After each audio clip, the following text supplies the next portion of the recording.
Oke, baik, selamat malam semuanya. Selamat datang di Mister Show. Mister Wah, oke. Joe. Sama saya Mario dan Ruby Herman. Ruby Rich. Ruby Rich. Oh, udah ganti lagi. Oke, malam ini siapa bintang tamunya, bro? Nah, bintang tamunya atau narasumber adalah Lucky Putra Darmawan. Beliau adalah founder dari Eternal Dream Studio. Jadi studio game, bro. Studio Jadi game. ya, gue kenalan pas di Lampung. Ternyata founder dari studio game. Unik, bro, karena kan game ini sebenarnya mungkin kalau bisa dibilang kalau lo lihat di Google Play sendiri kan sampai dibikinin kategori sendiri kan game. Iya. Oke. Gitu. Jadi Lucky ini salah satu pengembang game lah ibaratnya. Udah banyak gamenya di Google Play. Ya. Ya, nanti kita explore deh. Jadi dia boleh kenalan dulu. Bikin games ya. Silakan. Bikin games. Halo, thank you yang udah join. Nama gue Lucky Putra Darmawan, biasa dipanggil Lucky. Sekarang kegiatannya sehari-hari ngurusin studio game. Ya jadi chief operating officer juga sih. Kadang coding, kadang bisnis, kadang marketing, sama kadang kegiatan lainnya, kadang suka ngurusin online shop sih kalau sempet. Oke. Jadi bisa diceritakan sedikit, bro, asal-usul kok bisa jatuh cinta ke dunia industri game nih? Kalau mulainya masuk ke dunia game tuh waktu masih kuliah, 2014 kalau nggak salah. Itu diajak dosen gue ke ITB. Kan mahasiswa ya, gratis kan, terus kayak eksplor hal-hal baru gitu ya. Mau ikutnya ke Bandung lihat-lihat, oh ya udah. Waktu itu kebetulan memang gue iseng-iseng bikin game sih udah. Cuma kan ya grafiknya burik, terus kayak nggak tau ini gamenya siapa yang main, yang penting gue bisa main gitu, yang penting bisa main sendiri. Terus bawa ke Bandung, kayak itu benar-benar kayak ngeliat, oh ternyata dunia game itu kayak gini aslinya, gitu. Industrinya itu kayak gini.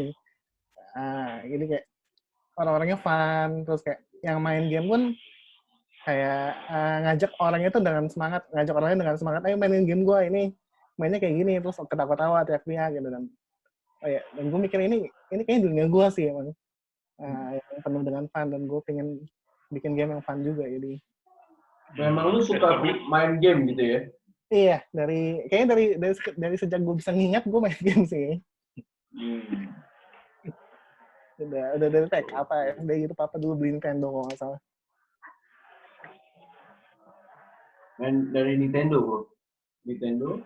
Super Nintendo? Mainin gue dong. Gitu ya? Ayo, bro. Oke. Game sekarang yang lu buat ini game apa, Bu? Atau pertama kali yang lu buat tuh game apa? Game tentang apa, Bu? RPG kah? Atau... Boleh share mungkin, bro, di Google Play, game-game lu. Nah, kalau game yang pertama itu yang gue bawa ke ITB kemarin, itu emang game RPG. Karena gue sendiri juga demen banget main RPG kayak Final Fantasy, game-game zaman dulu yang di PS1 juga ada. Tapi itu nggak gue share karena itu emang kayak buat kenikmatan pribadi gue aja sih. Gue mau bikin game RPG yang story-nya tuh kayak gini, mainnya kayak gini gitu. Jadi gue main sendiri dan gue fun gitu. Kalau sekarang kita udah bikin game mobile. Kita sampai tahun kemarin kita fokus di mobile, bikin game kayak yang paling terkenal tuh namanya Pocong Jam. Itu karakternya Pocong. Boleh di-share, bro, di-share screen mungkin. Lu mau kasih lihat game, masih ada kan di Google Play? Kayaknya belum di take down sih. Oh, belum take down. di take down, bro. Jadi sebenarnya ada tahun ini kita udah nggak, kita fokusnya mau bikin ke game PC atau game serius, nggak ke game mobile. Oke. Pocong Jam tuh jam ya. Jadi kayak kita main kayak kita jadi pocong, kita ngerasain jadi pocong yang geraknya cuma lompat. Iya, animasinya bagus juga teman. Langsung dimainin tuh. Oh, thank you. Jangan lupa bintang 5, jangan bintang 1. Bintang 5. Oke, terus silakan. Terus kita sempat collab sama, kalau ingat itu ada namanya Nur Hadi Aldo. Oke. Tronjol. Nah ini. Tronjol. Ya, yang tronjol. Kita juga collab waktu itu. Iseng aja sih kayak nge-DM adminnya, mau nggak gue bikinin lu game tapi nanti lu marketingin, kita tinggal profit sharing aja gitu. Ternyata mau. Walaupun sebenarnya nggak gitu profit sih. Manfaatin momen aja lah. Ya, manfaatin momen aja game-game. Game-game mobile tuh paling kalau game-game yang santai gitu cuma 3 bulan juga udah selesai masanya gitu. I'm really exciting about games sih. Gue suka nih. Terus kita juga sempat collab sama yang namanya Els Coffee, bikin game untuk coffee shop dia. Mana, Mas? Nih lihat nih. Soal game. Terus, sorry, saya lupa ini. Yang coffee shop. Ini yang bikin pocong jam. Ya ada. Oh ya, udah ke share screen kan? Sudah. Okay. Nah, ini beberapa game yang ini sebenarnya kita ada 8 apa 9 tapi nggak semua laku sih sebenarnya. Ini yang laku pocong jam, terus yang ini belajar matematika, game edukasi. Ini sebenarnya sebuah kesalahan sih. Karena walaupun kita mau bikin image pocong seimut apapun, ternyata waktu kita bawa ke pameran, itu anak-anak ada yang lumayan. Takut ya. Sama aja segmennya mungkin. Sama aja, mau dibikin seimut apapun. Emang ini kita mah nggak tes market juga sih. Atau Pak Arif Muhammad Busuruh. Iya, pocong. Terus ini Finding Els Coffee. Ini game, ini klien pertama sih kayaknya. Wah. Ini warung kopi paling ngetop bro, Lampung bro. Iya, Finding Els ya. Els Coffee. Yang punya kopi kece juga. Punya kopi kece. Kayaknya lo ini bro, kayaknya ngefans. Ini kayak game Mario Bros gitu sih. Ini dulu dibuatnya cuma berdua, belum ada tim. Ini yang listrik ini gara-gara si Setia Novanto ya? Iya, ngikut aja. Dulu tuh kalau bikin game tuh, ini juga kesalahan sih. Dulu tuh kalau bikin game kita nggak ngetes market. Jadi kita bikin aja menurut kita menarik. Bro, susah nggak sih bro menurut lu bikin game ini bro? Apa ya tantangan lu bro dalam satu game ini? Lu udah bikin kayak 2, 3, 4, 5, 6, 7, 8, 9. Gimana bro? Sebenarnya 10 ya? Oke. Sampai lupa juga sih game buatannya berapa. ini beberapa? Oh 10 ya? Oh iya, satu slip. Ini dibilang susah apa nggak sebenarnya pertama tergantung platformnya dulu kali ya. Platform mobile sama platform PC itu dua hal yang sangat berbeda dalam segi analisis user sama market. Tapi kalau kita ngomongin internal tekniknya dulu, bikin game itu lumayan susah karena pertama, jadi kalau di game kan di game tuh ada role-nya tuh macam-macam tuh, ada yang programmer, ada yang artis tuh gambar, ada yang game designer tuh yang konsep. Jadi kayak dia mikirin kayak kesulitannya kayak mana, story-nya kayak mana gitu-gitu.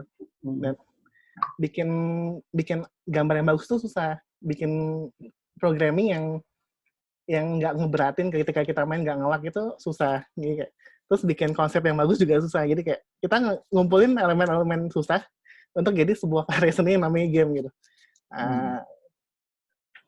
Terus butuh banyak tim juga, nggak bisa sendiri. Minimal 2 sih. Minimal 2 ya? Minimal 2. Itu pun kalau emang dua-duanya tuh udah nguasain kayak misalnya UX atau kayak game feel ya. Game feel tuh kayak misalnya kita ngambil koin terus ada efek-efek kuning lah atau apa gitu. Hal-hal kecil gitu yang kelihatannya nggak penting tapi ternyata penting gitu. Dan kelihatan 2 orang bisa udah nguasain kayak gitu.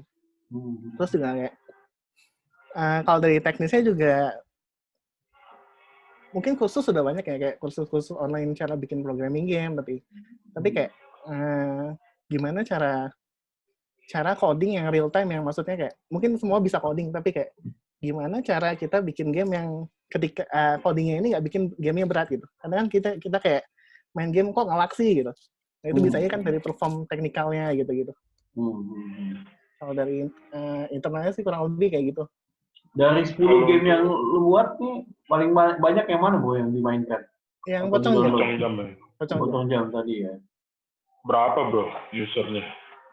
Kalau total download sih kayaknya sekitar 30-40 ribu gitu. Wah, lumayan dong. Gimana marketingnya bro? Marketingnya kalau ini awal-awal pakai Google Ads kan. Google Ads tuh habis spend 500 ribu cuma dapat 1000 user, terus kayak yaudah nggak kuat tenaganya. Soalnya nggak balik juga gitu. Kan kita masih mikirin kayak apa? Kita keluar berapa untuk user, kita harus dapat berapa gitu. 500 ribu dapat 1000, berarti satunya 500 anggapnya. Iya. Sebenarnya kita mesti kayak mikirin kalau satu user aja 500, berarti kan si user tuh seenggaknya harus balikin modal kita gitu, 500 juga. Si user bisa balikin gimana bro caranya? Jadi kalau di game mobile itu ada monetisasinya tuh ada 3 cara. Satu tuh in-app purchase. In-app purchase tuh yang beli diamond, beli gem gitu-gitu. Beli skin ya, item-item itu ya. Yang kedua pakai ads. Beli booster gitu. Beli booster. Lebih cepat larinya. Pocongnya bisa melayang gitu ya. Yang kedua pakai ads, pakai iklan. Jadi kayak kadang tuh kita main game free kayak Flappy Bird atau apa, terus kita ke game over ada iklan. Iklannya ya. Itu bakal dapat duit kalau diklik. Atau yang belakangan efektif dan lumayan itu ini rewarded ads. Yang kalau misalnya jadi rewarded ads tuh iklan yang dapat hadiah. Jadi kayak misalnya kita pakai nih tengah jalan mau lanjut nonton iklan. Nah itu efektif banget. Iya. Hampir gue pengen banting tuh handphone gue. Mau nambah diamond nonton iklan dulu. Ya kayak gitu-gitu. Iya. Itu beberapa tahun ini naik dan ternyata efektif. Dari segi income bagus di situ. Bagus ya. Nah, lu gimana nawarin orang supaya bisa masuk iklan gue? Kalau kita kan pakai AdMob ya, jadi kayak kita cukup kayak naruh kode iklan di gamenya, terus Google yang ngatur sih. Google yang ngatur. Kita pakai ada Google supply terus ya. Iya. Terus pakai Unity Ads juga, tapi kalau lihat dari income-nya bagusan AdMob sih, jadi kita pakai AdMob aja. Sorry Bu, bisa jelasin nggak tadi lu bilang kodenya apa? AdMob. Google AdMob. AdWords. Oke. AdMob. AdMob itu untuk monetize-nya, AdWords itu untuk marketingnya. Google AdWords. Ini kalau di mobile sih gitu. Terus sebenarnya ini juga kita mau pivot ke PC karena ada alasannya sih. Karena market game mobile tuh udah terlalu nggak sehat sebenarnya. Nggak sehat ya? Kenapa tuh? Iya kan kayak tadi kayak Pocong Jam tuh 40 ribu download gitu. Mungkin kayak kalau ini kayak finansialku yang satu downloadnya subscribe 300 ribu gitu kan, kali 40 ribu udah berapa gitu. Cuma kalau di game mobile kan karena kita user itu sukanya yang free gitu, yang tinggal download aja nggak usah bayar.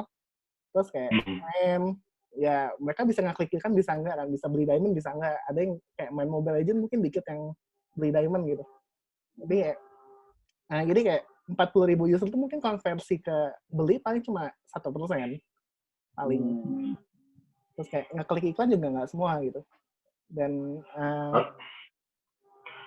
apa ya? Tiap hari itu banyak ribuan game baru di Play Store.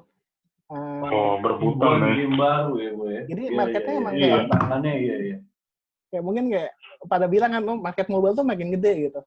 Banyak jutaan, apa mungkin miliaran orang pakai Android, iya emang, tapi kayak kalau di game sendiri kan ribuan game juga muncul tiap hari dan kita kan nggak tahu kayak game itu sebenarnya kayak kita lihat ini game ini bagus amat sih, tapi kan mungkin aja di belakang itu ada orang ini beli asetnya atau kayak tinggal ganti aset gitu terus upload, kan itu bisa aja gitu untuk mempercepat produksi gitu. Ini kalau lu cari pocong aja udah banyak banget nih pocong game. Iya, tadi gue lihat Iya, tuh benar. pocong. Ini pocong yang mana nih? Iya, benar. Iya, pocong Selamat hati. malam pocong. Kok pocong? Waduh. Wih. Mohon izin Halo. baru merapat. Halo. Salam kenal. Halo, Eh, Kak Doni. Jumpa lagi di Dengan Doremi Show. Doremi. Doremi Show. Ini Doremi Show itu nih. do-nya di sini. Doni di Doni. Doni. Iya. Gimana Bro Ruby, Bro Mario, kita sudah sampai mana nih? Coba kasih ini dikit dong, highlight nih. Nih, Kayaknya asik oke. banget dari tadi nih. Di Jadi Bro, Lucky ya. Ya. Silakan. Iya. Pak Mario deh. Bro Lucky ini dia salah satu pengembang game lokal, Bro. Wih, Bro Doni. keren. Tepatnya di Bandar Lampung. Total kalau Oh. lihat screen-nya, ini ada 10 game yang dia sudah ciptakan gitu. Pocong Oh, ini ya. jam, belajar matematika, tronjol-tronjol, Ghost Iya. Runner. Ada satu yang kurang Bro Mario, gamenya. Nah. Doremi Doremi game. belum ada ya? Iya. Keren ya. Doremi Silakan game. dilanjut dulu. Saya sudah Iya. siapkan banyak pertanyaan nih, tapi tadi sepertinya Bro Lucky sedang antusias menjelaskan nih game-gamenya Iya. nih. Ntar tinggal pilih karakter. Lu mau mainnya pakai siapa? Bisa. Pakai Doni kan? Ini yang Else Cafe Tiga, juga Bro, pakai Ya? muka asli pemiliknya ya. Tuh, Finding L tadi tuh. Oh. Iya. Ini Iya, kopi, iya. Bro. Coffee shop paling ngetop di Lampung, Bro. Oh. Else Coffee, terus dibikinin game gitu. Oh, itu karakternya itu sesuai dengan orangnya ya? Iya. 11-12 sama Ya. orangnya benar-benar ini. Kalau gue paling gampang kok, nanti ambil aja karakter Kung Fu Panda juga sama. Oh, iya. Keren. Berarti Nah, ini terus- apa istilahnya Bro Lucky ini disebut sebagai game developer ya? Iya, game developer. Game developer. Apakah yang di develop itu hanya game saja atau aplikasi non games lainnya? Sebenarnya dulu sempat pernah jadi programmer aplikasi, cuma ngelihat ada Nggak hal banyak yang cuan ya? soalnya banyak sih kok sebenarnya. Ya, Oh ya? Terus? kayak banyak sih yang kayak aplikasi yang bikin aplikasi kecil yang kayak cuma bikin website berapa juta udah gitu kayak banyak sih sebenarnya, cuma kayak Kenapa ada yang- pindah ke game? ada yang kurang di kayak ngerasa aja kayak kalau di aplikasi kita bikin sesuatu utility kan yang orang pakai Ya. dan ya udah gitu. Ketika programnya jadi lancar, ya ekspresi orang yang pakai juga biasa aja gitu kayak. Tapi kalau di game ketika orang main game kita itu ada reward tersendiri ketika mereka senang atau kesel atau marah atau kayak ngeluarin ekspresi dengan gamenya gitu. Oh, berarti bermacam-macam kamu paling ekspresi suka yang- bikin orang marah ya? Oke. Sudah berapa tahun terakhir kemudian fokus pada game developing? Dulu sih bikin program kok kalau nggak salah 3 tahun lalu deh. Bikin program hotel gitu. Oh. Nah, semua yang dilakukan ini kan menggunakan software. Kemudian hal-hal yang berbau teknis itu, apakah semua itu sudah didapatkan di dalam negeri atau software-softwarenya kemudian masih harus diambil dari software yang di-develop oleh orang dari luar negeri? Kalau software bikin game ya pasti dari luar nih. Dari luar ya? Dari negara mana? Kalau Unity itu Singapura kalau nggak salah. Oh, luar tapi deket banget ya. Emang kita belum mampu bikin. Belum pernah dengar ada software bikin game buatan Indonesia sih. Oh, siapa tahu dirimu yang harus memulainya. Belum dipikirkan sampai situ. Masih pengen fokus membuat orang bahagia dengan game. Sekarang. Oh iya. Saya mau nantang boleh nggak? Coba buatin game yang bikin Kim Jong Un happy. Kalau salah dikit bisa fatal.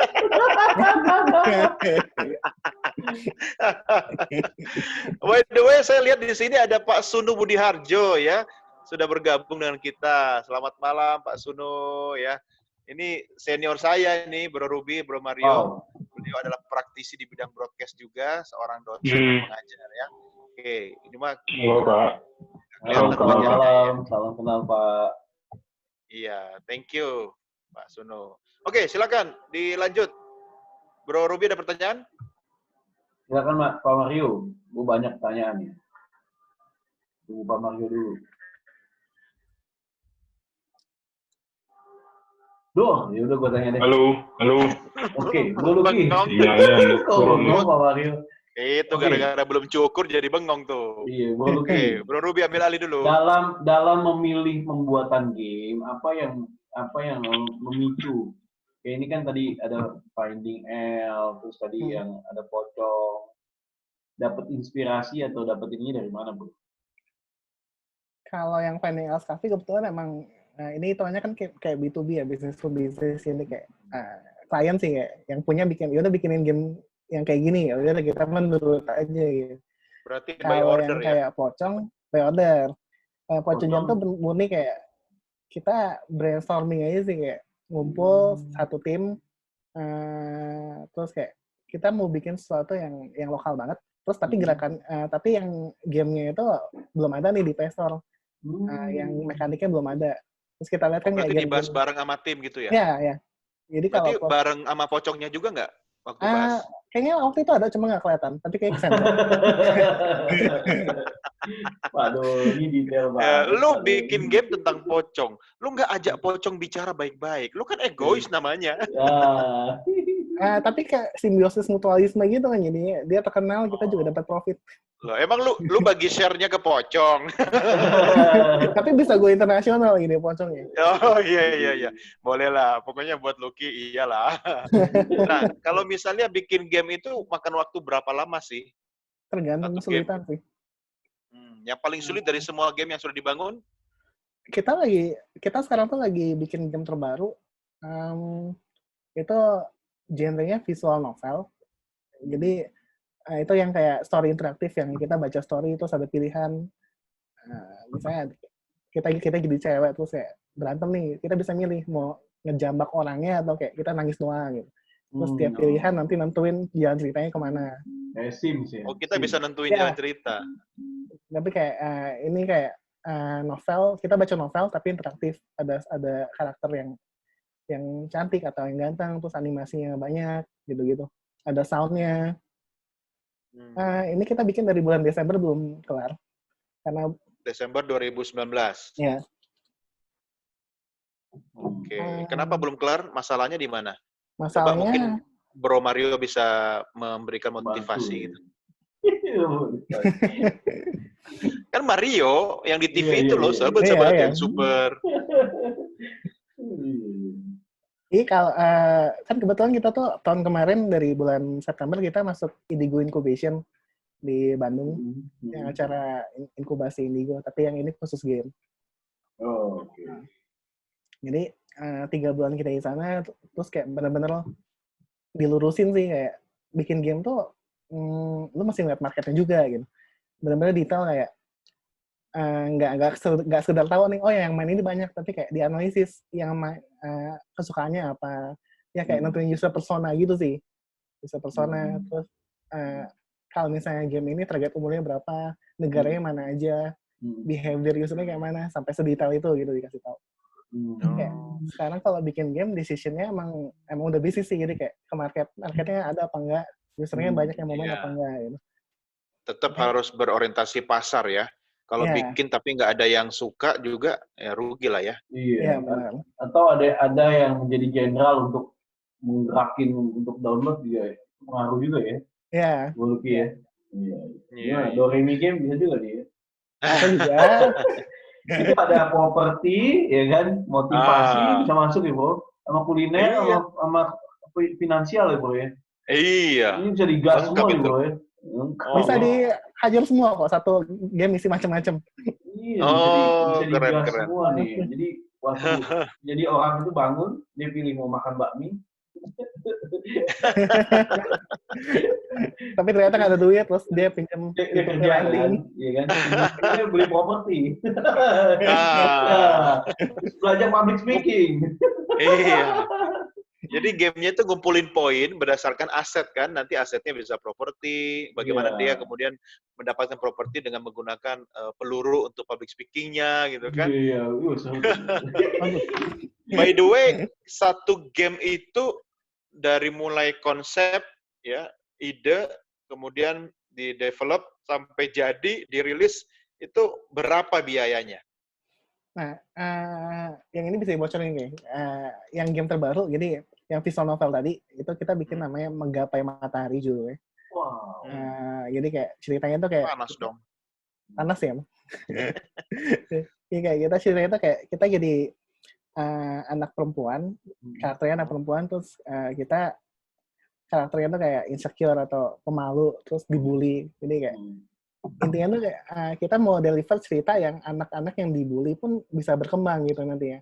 Jadi dia punya harapan, dia punya sesuatu yang bisa dicapai gitu. Makanya judulnya Menggapai Matahari. Ya mungkin nggak nyambung sih. Tapi kepikiran cuma itu. Nggak apa-apa. Namanya juga ide, kreativitas kan.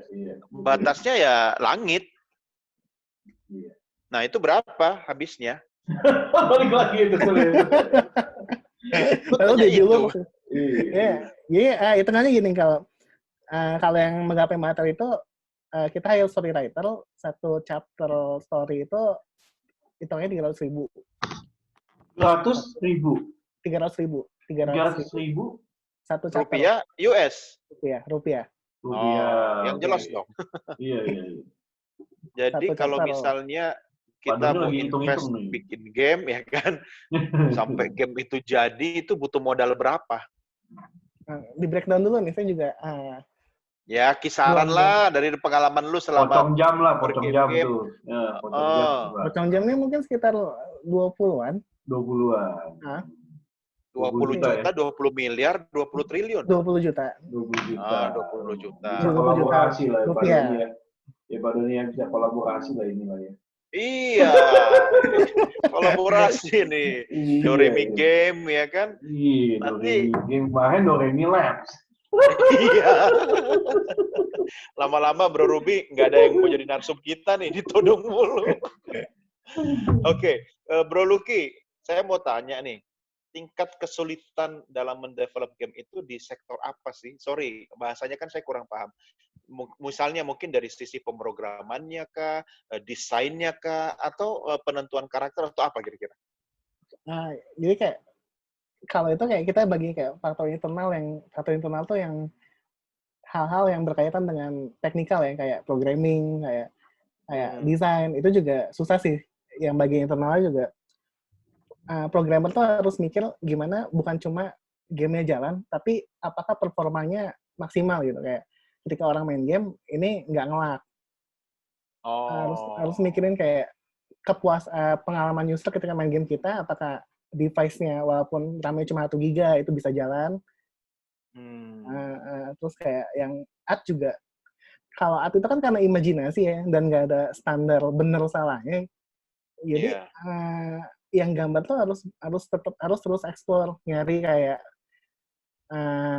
kode warnanya tuh bisa dikombinasi apa aja sih biar jadi bagus, atau kayak gimana cara sketsa yang proporsional gitu. Kemarin tuh sempat ketemu sama salah satu perusahaan game terbesar di Indonesia. Dia beli buku yang sketch art namanya. Itu kumpulan gambar sama warna, itu sekitar 2 miliar dia habisnya. Wow. Itu mau di-game-kan gitu? Itu dia beli cuma untuk karyawannya yang bagian gambar. Itu belajar dari buku itu. Oh ya elah, cuma buat belajar ya. Memang ilmu harganya mahal ya. Segitunya ya. Untuk bagian yang gambar atau art gitu. Jadi, nggak terbatas sih kalau yang art itu benar-benar mesti iterasi di belajar gambar tiap malam, tiap hari gitu. Iya. Ada itunya ya, asosiasinya ya. Ada pertanyaan apa tadi, Bro Ruby? Oke, kita bahas pertanyaan ya. Dari satu dulu deh, pertama dulu deh. Dari 10.000 user per bulan bisa dapat uang berapa ini dari Pak Barit Ardianto? Naik turun juga sih ya. Naik turun ya, Bu ya. Tadi Bu Lucky sempat share bahwa tergantung ya. Jadi ini tergantung ada iklan ya gitu ya, terus udah gitu dari yang mungkin upgrade gitu atau beli poin gitu ya. Estimasi nggak tahu Bro ya. Bisa sih kasih estimasi. Boleh Bu. Sama kan kayak sebenarnya negara Indonesia itu dipandang sebagai lapis 3. Jadi kalau misal di Amerika satu klik iklan tuh bisa dihargai sekitar $2, di Indonesia paling cuma $0.02 gitu. Jauh, bedanya tuh jauh gitu. Nah, jadi kalau 10.000 tuh paling sekitar bisa dapat $100 itu udah bagus sih, 100 sampai $300 gitu. Itu dengan catatan dari 10.000 itu yang aktif main setengahnya 5.000 user yang aktif. Dari semua game yang sudah di-develop, yang usernya paling banyak game yang mana tuh? Pocong jam ini sih. Oh, memang orang Indonesia suka pocong ya ternyata ya. 40.000 user, Bu. Oh. 40.000 user. Jangan-jangan salah satu anak gue tuh. Bisa jadi sih. Bro Lucky, gue mau tanya nih, kan gue sering lihat tuh anak-anak suka main apa yang ice cream ya, sampai ada ice cream 3 ya sampai sekarang ya. Nah, kenapa sih pada seneng banget main game kayak gitu? Saya juga kadang nggak habis pikir ya, apa sih yang membuat game seperti itu menarik? Nah, kalau dibandingkan dengan game-game yang di-develop oleh Lucky sendiri, apa yang membedakan itu? Bedanya kalau menurut saya beda itu di target market sama ketika target market beda, maka kita sebagai developer game akan membuat sebuah flow dan mekanik yang berbeda juga gitu. Kita kemarin sempat riset kalau yang teenager umur 16-18 sukanya yang kayak action bla bla bla gitu. Tapi kalau misalnya yang masih anak-anak itu sukanya tuh yang grafiknya warna-warni, terus animasinya banyak, suaranya banyak, kayak tombol dipencet tuh ada suara gitu. Iya. Kalau seumuran Bro Doni mungkin main Onet kayaknya. Kalau saya sukanya yang Bro Rubis. Onet. Kalau saya apa itu? Ome TV, bukan Ome TV bukan. Onet. Nyocok-nyocokin. Oh, ya Allah, angkatannya.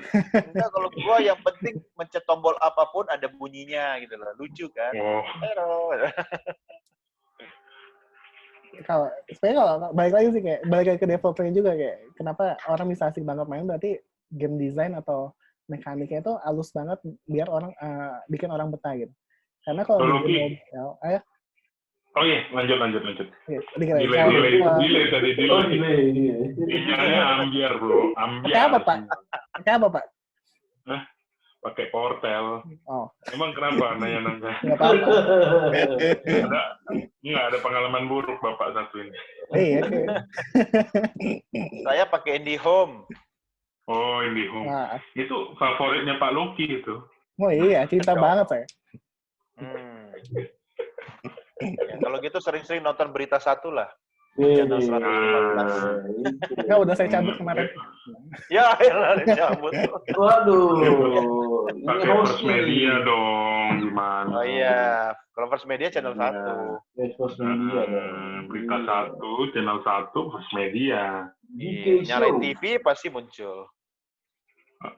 Deka Show ya. Tadi mau dilanjutkan sampai mana? Mana ya? Kalau di mobile itu agak tricky-nya juga kita mesti ketika game kita rilis ke pasar itu belum selesai. Jadi kayak kita mesti rajin update gitu. Untuk manjain user kita. Jadi kalau di game mobile tuh kayak jual makanan sih intinya. Orang beli makanan kita terus kita harapannya pengen mereka balik lagi untuk beli kan gitu. Jadi kalau di game mobile kita manjain dengan konten namanya. Yang gamenya update tiap minggu, terus nambahin apa. Itu harapannya biar orang keluar duit makin banyak. Terus betah main game kita. Ya, itu challenge banget dan butuh duit banyak sih untuk marketing itu. Bro Lucky, kalau boleh tahu untuk satu pocong jam production cost-nya berapa nih? Di luar marketing ya?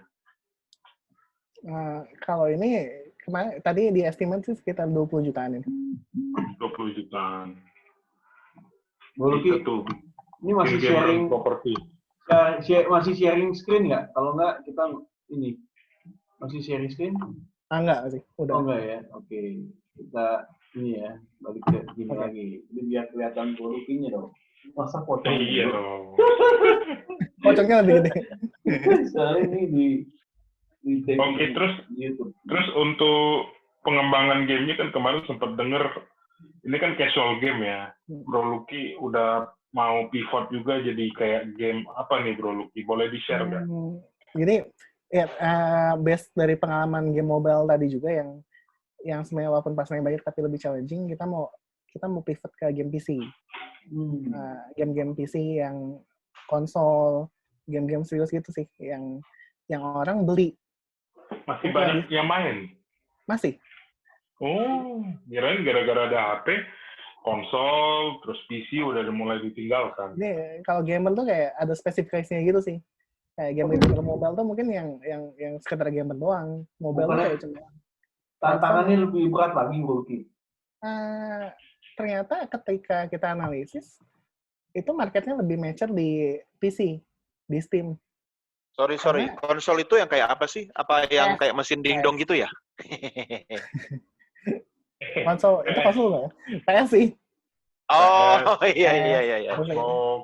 Xbox. Oh iya. Oke. Siap. Emang beda generasi. Zaman gue dulu Game Watch, Mario Bros. Ya kan? Kalau gue itu Tamagotchi. Tamagotchi. Oh, Tamagotchi. Iya. Itu yang dikasih makan itu ya? Iya, kasih makan kalau lupa mati ya. Iya. Kalau gue sih Tetris. Oh, Tetris. Gamebot ya? Kalau salah dikatain ya, bego lu gitu. Iya. Iya. Kayak gitu aja udah happy ya. Ternyata sekian waktu berlalu, pembangunan game di Indonesia udah makin canggih gitu kan. Siapa sih negara yang menjadi kompetitor utama Indonesia untuk game developing? China lah ya. Atau siapa, Bro? Bahkan di ASEAN aja kita ketinggalan jauh dari Vietnam. Oh ya? Vietnam. Oh iya, Flappy Bird tuh Vietnam ya? Iya. Mungkin terdekat Thailand atau Malaysia ya. Tapi kita masih di bawah itu sih. Oh, iya. Hebat banget Vietnam ya. Kenapa kok kita bisa terlambat begitu jauh ya? Coronanya aja positifnya nggak ada sana. Ini kalau kita ngomongin industri game di Indonesia sebenarnya agak miris sih. Industri game di Indonesia itu. Tapi gamers kan banyak ya, Bro. Nah, jadi banyak banget kok. Sebagai konsumen banyak ya, untuk market bagus, tapi sebagai produsen kurang gitu ya. Iya benar. Jadi kita itu kalau sebagai market kita 16 besar dunia kok Indonesia. Iya. Karena kita punya bonus demografi. Iya banyak ya tetap yes no ini gitu ya.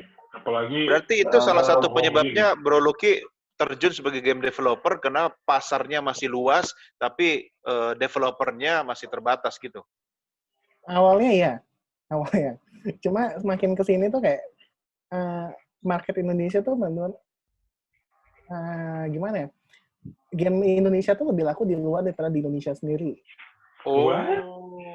Oh ini siapa namanya kemarin tuh? Yang paling baru Dreadout mungkin ya. Dreadout. Iya. Oh kalau begitu ini Bro Ruby, Bro Mario harus kita akuisisi nih. Ini makanya peluang ini Bro Doni peluang banget. Harus kita akuisisi. Iya. Kali ini peluang. Coba valuasinya berapa sekarang? Nanti kita bayar pakai pujian dan doa restu deh. Sama tiket ke surga. Ya, Don. Kalau gue lihat sih gini, Don. Ini mesti ada yang gaungin, Don. Ada yang gaungin. Mesti ada yang terus gaungin, konsisten. Itu pasti akan ini. Ini sebagai kayak literasi keuangan. Iya, betul. Berarti ini literasi game ya.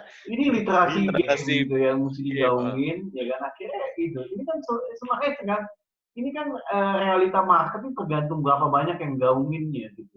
Betul. Tapi bukannya harusnya malah Bro Lucky lah yang lebih tahu bagaimana menjalankan itu. Kan orang-orang IT semua ada di situ. Bagaimana menggunakan algoritma yang ada sehingga mampu mengedukasi publik. Lama-lama brand atau produknya kan jadi viral gitu kan. Gimana itu Bro Lucky itu solusinya? Sebenarnya kayak sekarang aja kan gamer Indonesia kan mainnya kan game mobile yang bukan dari Indonesia kan kayak Mobile Legends, PUBG. Ya. Karena digaunginnya itu. Betul. Iya kan? Coba main tahu bulat gitu ya. Tahu bulat Pernah ada viral juga. Iya, tahu bulat viral, bro. Jadi ini Itu ada- lokal ya? Bandung kan? itu lokal Lokal itu. Lokal. Tapi lokalnya di kita, dia di luar terkenal juga nggak? Ya kalau tahu bulat tuh sempat di localization jadi Ron tofu ya mas. Tapi marketing Iya. protes. Ini kan produk lokal, pakai bahasa Indonesia dong gitu. Terus bintang 1. Ya. Iya. Tapi memang agak susah juga ya ketika menginternasionalkan pocong gitu kan. Di tiap budaya kan beda-beda gitu kan.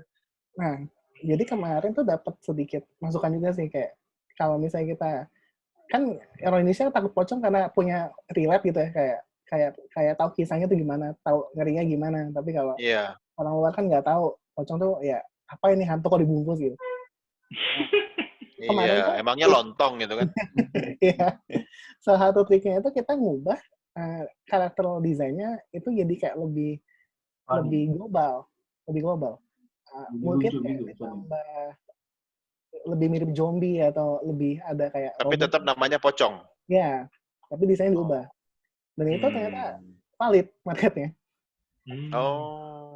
Berarti memang harus pakai secara visual ya, desain itu yang hantu yang universal kali ya. Ya, betul. Berarti pocong yang internasional itu lompat-lompat atau jalan kaki atau gimana? Kalau pocong yang di Dread Out itu bawa celurit malah. Oh. Di mana bro bawa celurit? Game Dread Out. Judulnya Dread Out. Itu pocongnya dibuat bisa jalan bawa celurit, kan lebih ngeri gitu jadi. Ngeri amat. Tapi dia nggak tutup dong, nggak keikat ya bu. Nggak keikat ya gitu. Tapi masih ada salahnya. Kayak itu yang di film apa itu I Still Know What You Did Last Summer gitu kan. Orangnya bawa itu kan kayak arit gede gitu kan. Tapi kalau bicara tentang horor, menurut gue ya, Bro Lucky kok biasanya Thailand itu kan agak unik ya, kreatif kalau membuat sesuatu yang horor-horor gitu. Kemudian kalau dibuat game gitu, misalnya dari sesuatu yang kearifan lokal, yang kita kenal di masyarakat, sesuatu yang sudah dikenal publik, tapi dipindah ke game, otomatis nggak sih orang juga langsung tahu dan suka gitu? Atau beda-beda gitu? Kalau target marketnya ke lokal aja, 90% otomatis orang langsung relate dan suka. Contohnya di Pocong Jam ini, kita tujuannya lokal dan ya orang Indonesia siapa sih yang nggak tahu pocong gitu. Otomatis langsung orang try gitu. Tapi kalau misalnya kita mau bawa keluar itu beda lagi sih, susah. Harus ada localization yang tadi. Orang Indonesia lebih suka. Oke, silakan. Lanjut. Orang Indonesia lebih suka game kayak apa sih? Yang serem, menegangkan, yang lucu, menantang, atau? Nah, sebenarnya kemarin kita sempat bahas kayak waktu inkubasi, kita sempat ngumpul dan bahas makin Indonesia maunya apa sih gitu kayak. Soalnya bahkan kayak game Indonesia pun yang wibu gitu. Wibu pasti sih gitu lah. Anime gitu. Cuma lucunya tuh kalau Indonesia gini, produknya harus terkenal dulu di luar. Terus baru orang Indonesia baru diadaptasi. Jadi validasinya begitu ya. Semua kayak gitu rata-rata sih. Terus kalau ngelihat market Indonesia yang demen apa ya? Mungkin game-game 3D yang kayak MOBA gitu demen. Soalnya kita kemarin sempat analisis dan belum ketemu sih exact kayak sukanya apa sih Indonesia. Soalnya kayak cuma ngikutin tren aja gitu. Sukanya gratisan kali. Iya. Kalau menurut gue ini di drive. Ada yang nge-drive. Ini di campaign. Game MOBA itu ada yang campaigning, ada yang gaungin terus, digas terus gitu kan ya. Sampai satu titik itu akan kompetisi gitu ya. Gitu sih. Iya. Ini tergantung gaung ini kemana gitu sih. Tergantung ini emang butuh promo yang gila-gilaan sih memang. Harusnya bikin kompetisi game lokal kali ya. Udah banyak kan setahu gue. Udah ya? Ya presiden kemarin kok nggak salah ada ya. Enggak, maksudnya yang semua itu produk lokal. Jangan ditandingkan dengan dari luar gitu. Balik lagi bro, sponsornya betul. juga. Iya. Balik lagi gitu kan. Unik sih. Iya. Mereka sampai pakai Pevita Pierce gitu kan. Iya kan, sampai pakai berapa ini juga gitu. Boleh lah Bro Doni, ntar campaign lah, pocong jamnya campaign Bro Doni. Pocong Doremi. Ini Bro Sofian ada pertanyaan. Bro Sofian Hadiwijaya ini untuk for your information CTO dari Warung Pintar. Wih, mantap. Ini game konsol lebih mahal buat bikinnya. Dia nanya apa game konsol lebih mahal buat bikinnya. Terus yang kedua, secara tech Vietnam sudah makin maju. Nah, gimana Bro Lucky? Secara cost productionnya, PC sama PC konsol versus mobile gitu. Oke, jadi emang kalau sebenarnya tergantung scope gamenya juga sih ya. Kalau di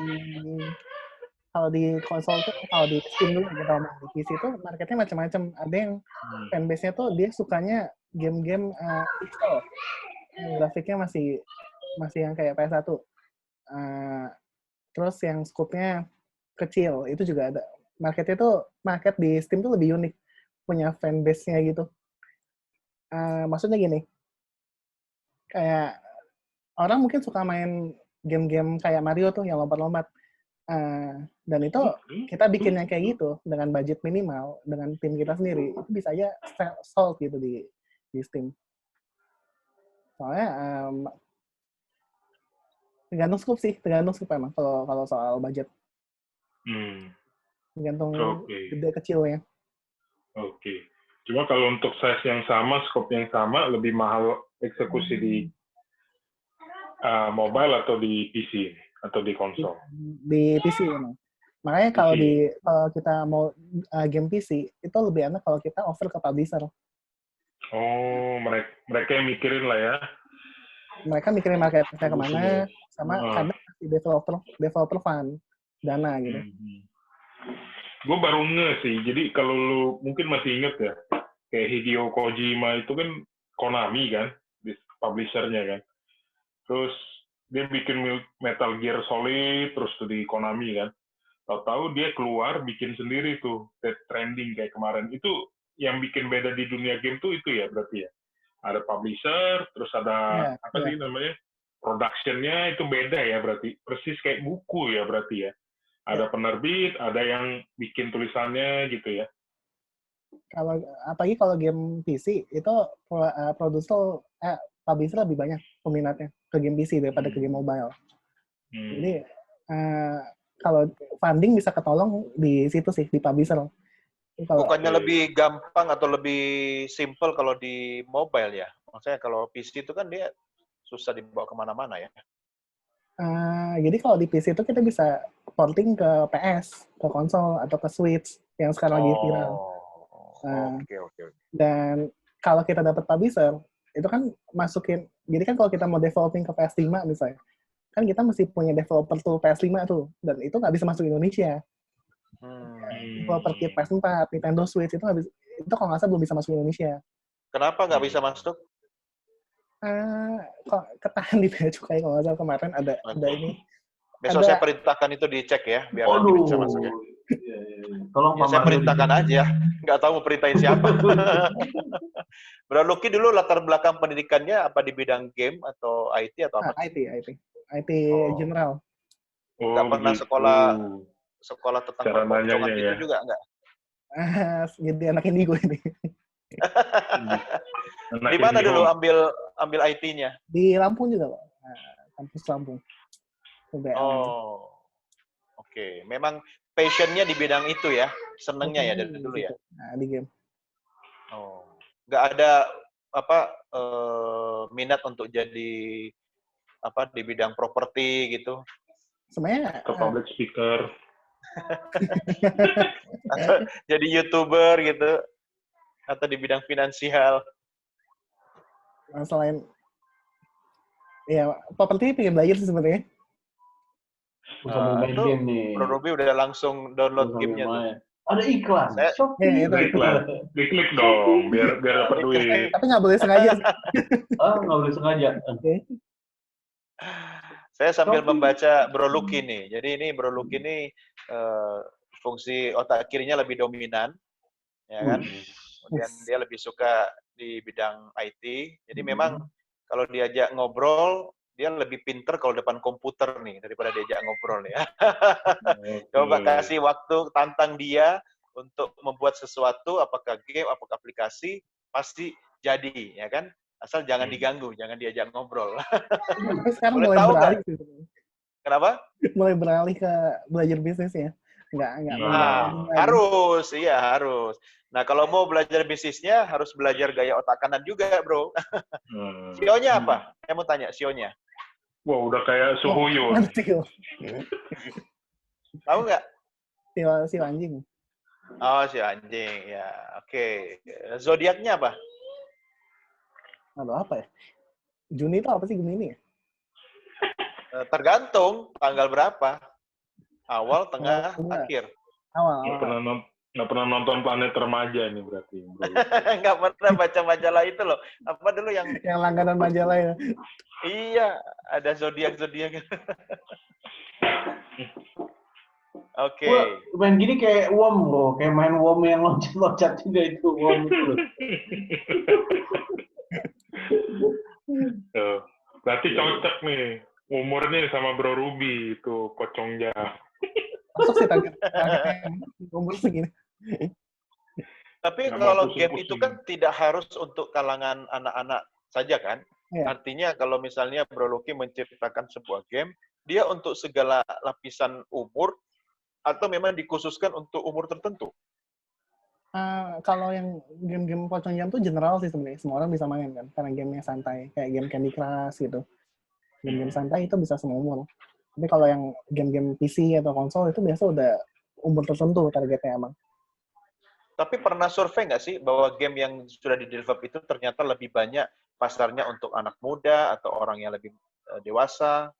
Karena kalau saya lihat nih di tempat-tempat arena ketangkasan gitu kan, atau di tempat game-game center gitu, kok ternyata ya banyak juga orang-orang yang sudah ini ya, sudah dewasa gitu kan, bahkan mereka lebih antusias dibanding anak-anak muda gitu kalau sudah asik main game gitu.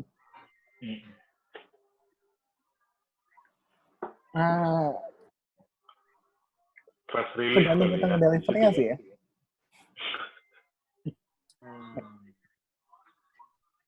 Apa ya? Sekarang tuh juga game tuh udah cross platform gitu sih kayak. Sekarang aja ada yang kayak kita naik sepeda aerobik itu tuh sambil depan kita tuh layar game. Jadi kayak soalnya kita sepeda kemana virtual aerobik ya. Ya, virtual reality. Sekarang game tuh udah cross platform, bisa ke bisnis apa aja terus digabungin aja gitu. Ada lagi namatin game tuh. Iya, dia sambil main game. Muncul iklan lagi, Star Maker. Nonton dulu. Nih, Bro Lucky, ada pendapat yang mengatakan bahwa kalau orang sudah terlalu sering bermain game, sudah kecanduan, ya itu bisa menimbulkan kecanduan dan bisa membuat orang lebih hiperaktif dan kemudian muncullah sindrom-sindrom begitu. Komentar Anda? Sebagai developer, sebenarnya kayak game itu kayak rokok sih. Kalau saya nggak punya kayak rokok sih, atau kayak ini kan sesuatu yang berlebihan pasti tidak baik nih. Dan kalau saya tuh lebih, kalau yang itu saya belum ini ya, belum risk banget kenapa bisa sampai hiperaktif gitu. Tapi yang saya concern kadang game itu salah umur. Salah umur? Game itu salah umur. Jadi kayak main Smackdown ya, GTA gitu ya. Itu target marketnya harusnya mungkin teenager. Iya. Tapi tapi kan kita nggak bisa ngatur ya, kayak misalnya anak-anak di rumah gitu kan, dia kan kadang tidak tahu bahwa ini untuk umur seumur saya atau ini sebenarnya bukan untuk seumur saya gitu. Kalau dia suka dia main aja gitu. Nah sebenarnya di situ sih fungsi orang tua sih harusnya ada di situ. Orang tuanya juga ikut main sama anaknya. Mabar, main bareng, iya. Jadi ya diawasin sih, ada pengawasan juga sih, apalagi untuk anak kecil yang mungkin motoriknya belum bagus atau beratnya masih ini. Iya. Apa harus ditulis nggak di game situ? Misalnya kalau acara televisi kan ada parental guide gitu kan, ada Udah kode-kode ditulis tertentu. di game. Karena nggak Ada baca kan di dong. game. Ada ya? Kurang baca. Ada. Oh Di iya. Play Berarti Store-nya memang ada. pertanyaan gue ini membuktikan bahwa gue nggak pernah main game ya. Sama halnya kan sama di film, Bro Doni. Iya, Film juga iya. udah ditulis. Sudah lulus Iya. sensor 17 Karena yang plus. gue nonton pas yang gue tahu film, karena gue suka nonton film kan, ada lulus Iya. sensor apa enggak, guide orang tua gitu kan. Gue jadi inget kayak nonton Spider-Man dulu kan, ngajak ke orang tua gitu kan. Atau ada adegan kiss gitu, wah digaplokin gue, Bro. Mana gue tahu gitu. Padahal salah adegannya ya, bukan salah lu ya. Iya. Gue tetap majemnya gini. Ngintip. Oke, target berikutnya nih Bro Lucky, apakah punya visi untuk membuat sebuah game yang bisa go internasional, tetapi tetap bisa basisnya dari lokal gitu? Oh ya, makanya kita game yang ke Steam ini atau ke konsol kita mau ngangkat itu sih. Sama kita dari awal ngincernya internasional langsung. Tapi dengan ada konten-konten lokal. Distribusinya ke Steam ya berarti ya? Ya, dan harus nyari publisher memang. Iya. Memang publisher itu perannya sangat penting ya. Sama kayak penerbit buku gitu sih mungkin ya. Ngebantu kita banget untuk ngangkatin. Tapi kan sekarang kayak buku, karya seni, suara, film itu kan sudah banyak yang indie kan? Apakah itu juga bisa ditarik ke dunia gaming? Nah sebenarnya yang kayak kita sekarang itu kayak hitungannya masih indie sih sebenarnya. Indie, self-publishing, self-marketing gitu. Iya. Untuk collab sama yang lain. Cuma kalau mau lebih cepat sih emang pakai publisher. Game yang lagi dikembangin sekarang temanya apa, Bro? Kalau kita sekarang lagi collab sama Niji Games. Dari mana tuh? Dari Jakarta. Oh, Jakarta. Ini kita masih ngembangin game mobile emang. Karena bawaan dari incubation kemarin. Ini genrenya visual novel dan scope-nya ini kayaknya terbesar yang pernah kita kerjain sih. Kapan launch-nya? Nah, ini belum tahu. Soalnya karena ini kan gamenya berat di cerita ya, jadi kayak kita sampai sekarang tuh masih testing di ceritanya. Ini ceritanya udah valid apa belum, orang pada suka apa belum gitu. Harus tetap ini ya, uji pasar dulu ya. Uji pasar dulu, terus step by step. Pernah nggak bikin game yang kemudian gagal atau tidak punya pasar gitu? Oh ada, ya di Play Store tuh ada banyak. Game banyak itu. Enggak, yang Bro Lucky bikin sendiri ada nggak? Yang ada juga, ada yang nggak dipublish, akhirnya karena gagal. Atau yang sudah dipublish, kemudian pasarnya kurang positif, kemudian ditarik lagi begitu ya? Atau gimana sih? Ya betul, ada juga yang kayak gitu. Emang nggak bisa tebak-tebakan juga sih, emang harus validasi market juga di game itu. Ya betul. Tapi kan memang tidak ada cara lain ya selain mencoba, kemudian dilepas ya kan, lihat respon pasar gitu kan. Kalau kurang bagus ya bikin lagi gitu kan. Ya iterasi itu dengerin pasar maunya apa ataukah demand pasar sih yang main pasti. Oke. Kira-kira sampai kapan mau jadi game developer? Sampai kapan nih? Belum kepikiran exit sih, mungkin kalau emang dalam waktu 2-3 tahun goals-nya belum tercapai mungkin ya quit kali ya. Oh, jadi lihat 2-3 tahun ya. Selama 2-3 tahun itu cobalah lihat peluang-peluang di finansialku atau mungkin mau belajar jadi developer ya, properti gitu kan. Anakku suapin gue tuh tadi Don. Iya. Hampir gua. Gue setiap Zoom itu anak gue itu pada kepo gitu loh. Mau lihat anak om yang mana tuh gitu. Ada darah seninya udah ada Don. Darah seninya udah ada. Iya, ini apa bawel gitu loh. Narsis gitu kan. Iya. Tapi anak gue tuh yang cowok tuh suka main game. Nah, terus ada adiknya juga yang suka lihat di YouTube. Makanya gue tadi tahu kan soal apa yang si Miao Auk itu kan si Iya. YouTuber. apa dia? Influencer YouTuber. Iya, Iya. dia kan suka main game itu yang ice cream gitu kan. Nah, Itu. gue jadi pikir nih kan itu kan ada menyangkut animasi juga kan, Bro Lucky kan. Kalau misalnya animasi Indonesia kemudian dibandingkan dengan animasi Jepang dan Amerika, kenapa ya kalau misalnya ke Amerika itu kan lebih detail gitu kan, halus gitu kan. Kalau Jepang agak patah-patah gitu kan. Nah, Indonesia itu di mana posisinya itu? Main yang ikut yang kayak siapa itu? Indonesia sebenarnya balik ke, kalau kita ngomongin karyanya balik ke penciptanya sih. Ada yang kayak Battle of Surabaya kemarin kan, itu animasinya khas banget tuh. Battle of Surabaya kalau pernah nonton. Oh iya. Di mobile juga tuh. Itu film sih, movie. Oh, Nah, movie. kalau di game sebenarnya Indonesia tuh belum kelihatan kasih kemana sebenarnya. Oke. Lu punya idola game developer siapa? Kalau di Indonesia itu Arif Widiasa yang punya Agate. Kau bulat ya? Agate itu yang Bukan ya? Kau bulat loh. Onet Tahilalat. Kalau dari luar? Dari luar Hideo Kojima sama yang punya Square Enix sih. Sama Square Enix yang bikin Final Fantasy. Oh iya. Ya gue juga nggak tahu sih itu siapa. Tapi pasti lu ada alasannya kan mengidolakan mereka. Yeah. Nah, target lu pribadi sendiri apa, Bro Lucky? Dikaitkan dengan profesi yang dijalani sekarang ini. Kalau sebenarnya target tahun ini kita pengen ke level up Kuala Lumpur. Itu kayak event game tahunan yang dimana se-Asia Tenggara ngumpul terus pamerin gamenya.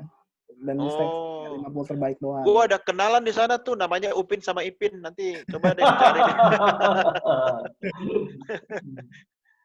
Terus untuk ini sendiri, target pribadi sendiri di dalam kehidupan sosial, apakah tetap ingin meningkatkan di bidang profesi yang sama, atau ada mungkin niat untuk sambil menjalankan ini, mau belajar juga di bidang yang lain, atau membuka usaha di bidang lain gitu?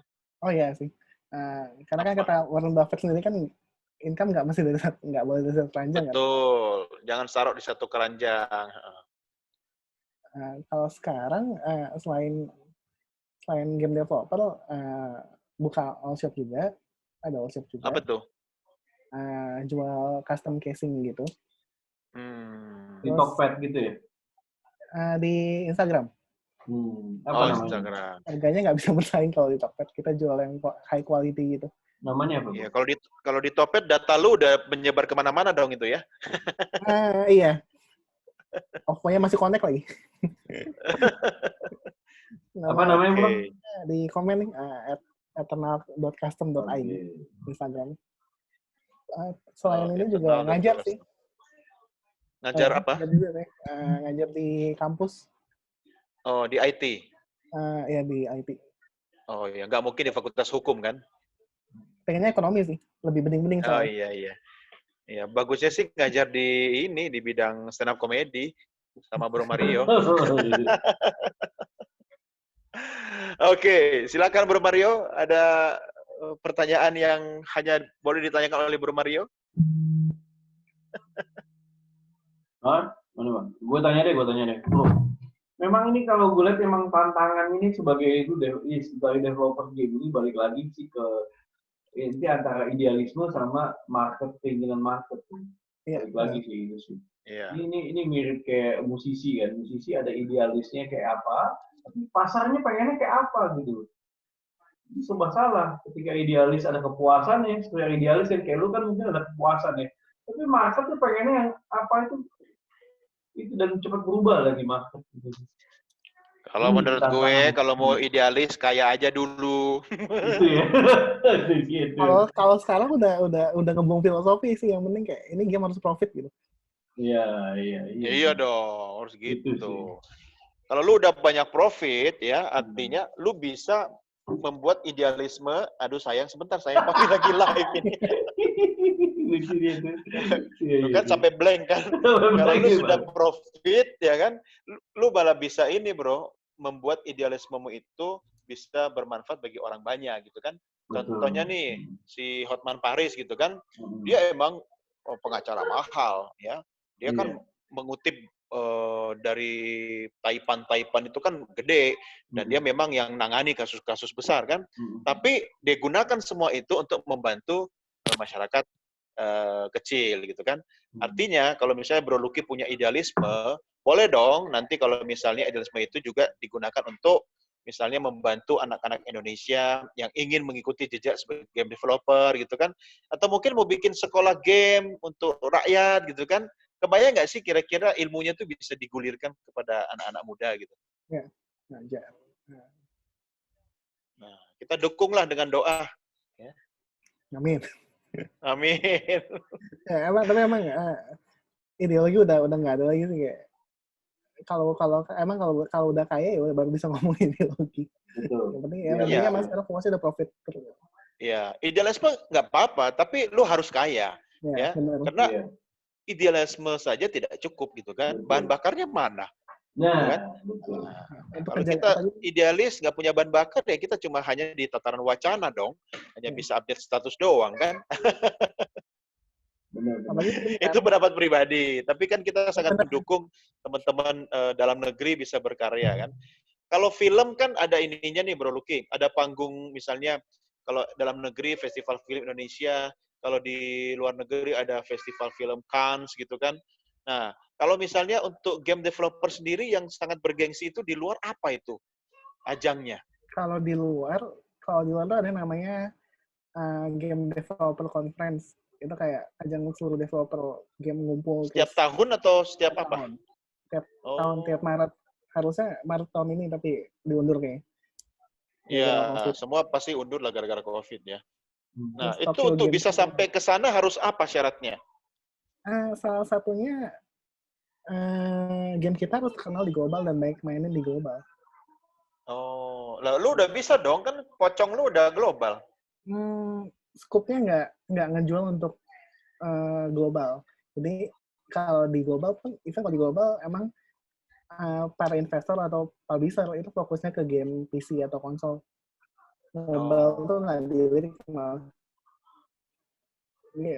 Kalau kita bisa dapat publisher, ya mungkin itu kita bisa punya kesempatan untuk masuk ke game conference itu sih. Oh, oke. Ya, ternyata memang agak rumit juga ya. Makanya dulu gue sengaja nggak kuliah IT. Karena gue kalau kuliah IT pasti nggak akan lulus gue. Gue kuliah yang paling gampang yang hanya modal bacot. Bisa ngomong doang lulus. Iya. Bro Ruby ada pertanyaan? Iya. Kalau gue lihat sih, iya ini mungkin kan lu punya talent nih. Sebenarnya lu ya ini opini gue sih, opini gue. Sebenarnya kayak nginduk di sebuah perusahaan yang gede dulu. Jadi talentnya lu dilihat itu dan terus berkarya gitu kan. Supaya karena kalau ada perusahaan gede ini kan ya mungkin jalannya atau lajunya lebih cepat ya karena mungkin digas banyak atau promosinya lebih kuat gitu kan ya. Nah, itu dia dari saat itu tapi lu tunjukin karakter lu gitu loh. Karakternya lu apa sambil ya jadi ngikutin emang pasar maunya apa sih kadang.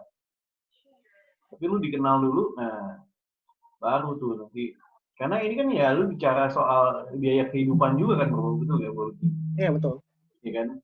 Ini kan kita ini seni juga kan, karena ini kan art gitu kan. Nah, art ini kan kita ya harus balance juga sama biaya kehidupan gitu kan ya. Nah, menurut gue sih gitu karena nggak mudah bro. Kayak misalnya gue lihat kayak musisi-musisi gitu ya. Mereka punya karya tapi nggak mudah gitu loh untuk nembus market ya kan di karyanya diminati oleh market. Gitu. Mungkin gabung di satu manajemen dulu atau ya tadi ini mungkin perusahaan besar gitu kan di mana lu bisa Doremi manajemen. Doremi game developer. Gue nggak tahu itu Doremi. Nggak bisa juga minta saran juga sih. Misalkan Bro Sofyan kan dia kan dulu juga pernah di unicorn juga atau apa bisa saling hilang lah. Iya dari Bisa misalnya ada induk unicorn itu yang biayain segala macam kan gitu kan ya. Jadi gue terus merasakan akhirnya gitu loh. Gue ngerasain sih Mar. Gue sih ngerasain Mar. Kalau waktu itu gue kayak misalnya gue kerja nih di perusahaan gede gitu. Gue mau ngapain aja kan disupport Mar.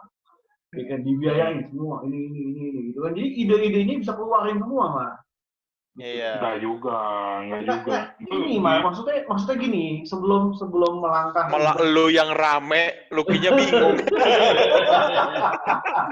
Saya berusaha mendengarkan. Tapi gue setuju loh, Bro Ruby. Dulu waktu gue lakuin seperti itu kan waktu gue kerja di BINUS. Gue belajar bikin TV itu di BINUS. Makanya gue bikin BINUS TV. Bikin TV pakai duit orang. Nah, ya kan? Itu maksud jadi gue gak keluar duit. Setelah gue tahu caranya, gue bisa, gue bikin sendiri gitu. Ya gitu kan. Seenggaknya kan lu udah ini pakai duit orang. Sebenarnya yang lu bilang itu bro, itu udah di kepalanya Bro Mario. Entar lagi juga dia bikin finansialku perjuangan.com gitu. Finansialmu. Ya, inilah Bro Luki, diskusi kita malam ini kan sebenarnya kan ringan, tetapi dari 3 perspektif yang berbeda kan. Ya. Nah, kalau gue kan sama sekali tidak paham tentang gaming, tapi gue bisa mengerti soal branding, ya soal image gitu kan, soal bagaimana komunikasi publik. Kalau soal hitung-hitungan, nah Bro Mario lah. Nah, kalau lo mau tahu lebih gila lagi, karena Bro Ruby ini kan juga YouTuber gitu kan. Nah, dia tahu tuh pasar seperti apa yang bisa digarap gitu kan. Lu pernah ada survei nggak, Bro Luki misalnya? Survei khusus dilakukan, kira-kira pasar potensial apa sih yang ada di Indonesia untuk game? Survei belum, Bang. Survei lokal gitu belum. Belum pernah. Ya, mungkin harus ini kali ya. Harus rajin-rajin mencari data atau nggak harus survei sendiri, maksudnya membaca hasil survei dari lembaga-lembaga lain gitu kan. Atau begini Bro Luki, di populasinya game developer di Indonesia sendiri berapa jumlahnya bro? Secara kuantiti? Kalau nggak salah nggak nyampe 2.000 orang deh. Nah, that's why juga maksud gua mungkin sebuah ekosistem atau apa kan belum bisa sharing ilmu. Ini aja kayak misalkan mau ketemu Agate, sharing-sharing kan juga susah kan bahasanya kan, kalau nggak join di inkubasi juga gimana? Halo Pak Sofian. Asosiasi Game Indonesia. Nah, ada Asosiasi Game Indonesia. Cuma gimana tuh? Di Agi itu gimana? Game developer group gitu. Agi kan baru ganti kepengurusan gitu, jadi kayak sekarang mereka program-program awal bikin kayak kelas mingguan untuk sharing ilmu-ilmu. Baru situ sih. Kalau untuk market gitu belum ya? Belum. Research, market, sharing, maksudnya game apa sih yang sesuai, terus desainnya gimana, belum sampai situ ya? Belum sampai sedalam itu sih, cuma kulit-kulitnya yang di-sharing. Itu sih. Maksud gue ya sebuah industri ya ekosistemnya harus mature juga sih.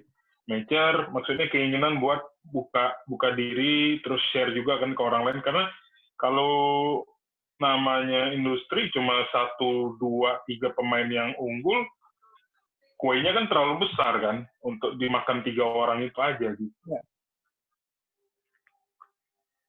Gitu. Ya, gimana? Kalau gue sih mending nggak ada kompetitor, kuenya gue makan sendiri. Yakin jadinya kan? Enggak, Pak. Lu ke daerah pedalaman dong. Lu ke daerah pedalaman, lu bikin game di situ. Bikin sendiri, main sendiri, komen sendiri gitu kan. Iya. Iya. Oke. Karena gini Pak Doni sama Bro Ruby, kayak Game Love aja kan perusahaan game di Eropa tuh. Iya. Dia punya kandang di Jogja, bro.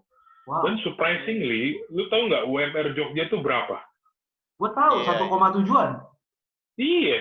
Yes. Dia bikin talent banyak banget, 700 orang bro di Jogja itu gue kasih tau. Makanya banyak perusahaan yang sekarang memanfaatkan ajang ini ya, pindah. Banyak nih Iya, perusahaan-perusahaan. Ini kan ini banyak ya gua kenal beberapa gitu karena ini sekalian bro. Di sono UMR-nya rendah banget gitu kan. Karena sampai betul. kaget kan. Jadi gue sharing di situ tentang saham kan, finansialku. Sharing Iya. tentang saham. Tapi Iya, living iya. cost di sana juga memang rendah, bro. Betul. 5.000 juga. Artinya Iya. masih sepadan lah dengan apa masuk dan keluar gitu. Kalau kita di Iya. Jakarta misalnya kan kita makan di rumah makan sederhana saja, warung makan itu kan sendiri bisa 25.000, 30.000 kan. Nah, di sana kita Enggak masih juga. bisa menikmati makan siang ya dengan lauk lengkap dengan es teh itu hanya dengan Rp5.000. Betul. Makanya otak kita sebenarnya tentunya kapitalis semua kan. Nah, coba lu pada nggak mau ngaku kan? Gue ngaku gue. Iya, kelihatan dari jenggot.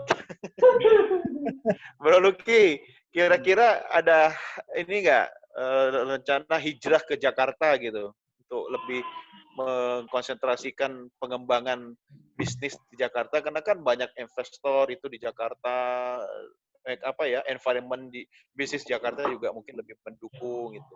Gimana? Ya, sebenarnya sih setelah kemarin kena langsung kan di inkubasi yang di Bandung kan pusatnya game developer, jadi ya emang di Bandung bisa lebih cepat majunya emang. Oh gitu. Mungkin setelah COVID ini dipertimbangkan untuk punya kantor di sana sih, Jakarta atau Bandung. Oh ya. Jakarta, Sudah Bandung berkeluarga kalau belum? mau. Belum, masih bebas kok.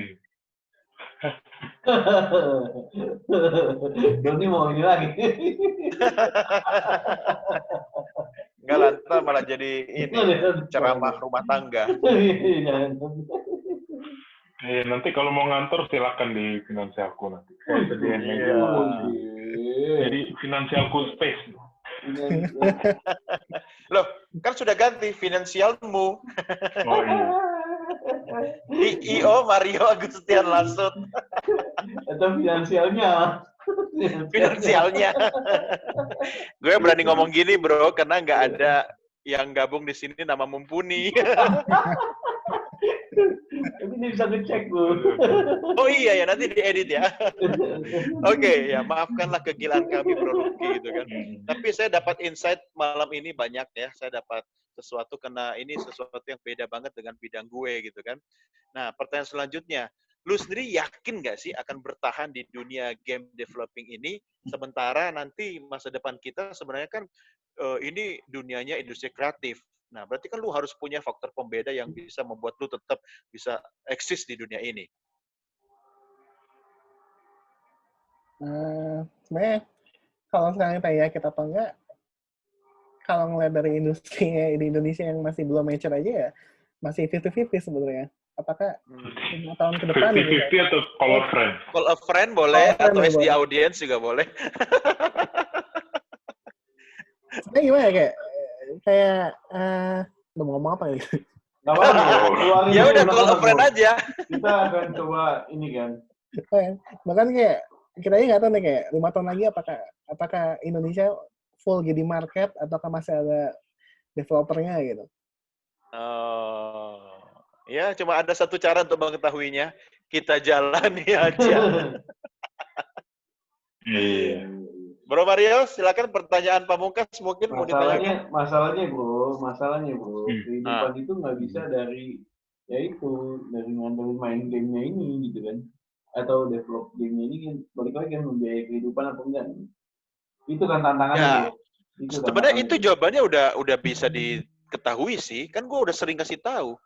Agar bisa menjamin kehidupan kita, pandai-pandailah memilih calon mertua. Itu betul. Gitu. Lu bisa bikin usaha game yang gede itu, tergantung mertua lu nanti. Iya. Secara skill kan udah ada ya kan, tinggal pendanaannya aja. Tinggal pendanaannya luar biasa. Iya. Bagus ya sekarang. Tapi gue mau nanya juga sih bro Lucky nih, strategi apa yang lu lakukan sih bro dalam mencari mertua atau bukan mertua? Apa? Edukasi publik. Iya, bagaimana mempromosikan lah. Kalau sekarang kita emang hitungannya kita collab terus sih. Apalagi partner kita sekarang Niji Games itu udah lumayan terkenal di Indonesia dan bahkan global gitu. Dia kenal beberapa publisher yang sekarang kita lagi bikin game bareng dan dia bisa promosi game itu ke publishernya dengan atas nama kita juga gitu. Ini kita buatnya barengan sama Eternal Dream. Sekarang kita emang nebeng itu aja biar cepet. Iya, itu bisa juga sih. Kalau di Lampung sebenarnya nggak bisa ketemu siapa kan? Publisher nggak ada, investor nggak ada gitu. Adanya apa? Gajah ya? Begal. Lu jangan ngomong gitu, Suka mati lampu nggak sih ini di masuk sana? YouTube nih, Bo. Jangan ngomong gitu. Oh iya, di sana nanti. Aslinya dari Lampung emang. Oh, gue no edit no sensor nih.